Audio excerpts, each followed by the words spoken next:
Want to do a cute little face style on Kona Blue with me? Let's do it!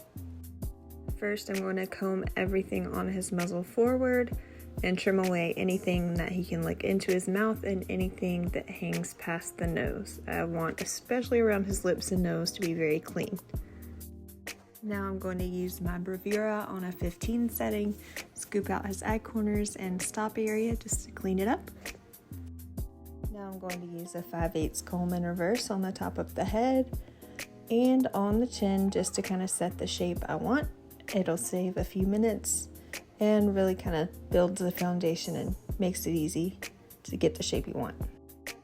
Now after I comb everything forward, I'm going to use blenders just to clean up the eye corners and open them up. And after that, I'm going to comb everything again and swap to curved thinners just to create a soft shape around the visor. Nothing harsh, nothing super crisp, just very soft, very cute.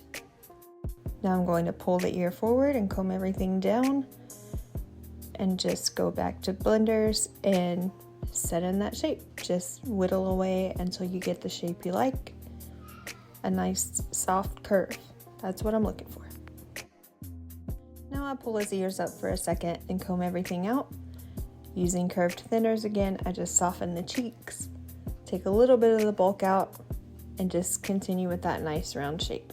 And he's a hugger, he likes to hang on. And I'm gonna do the same thing on the other side. After this, I take his ears down and it's time to trim them now. I comb everything down and trim straight across just at the very tip of the ear.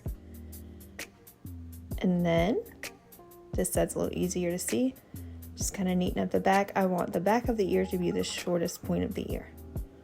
And I just clean it up, hold up his ears, check the expression, clean up any last minute sticky outies, and we are finished. There you have it. The goal for this guy was a cute, soft expression, and I think we did that. Here's the before again and the after. Please like, follow, and subscribe for more grooming tips.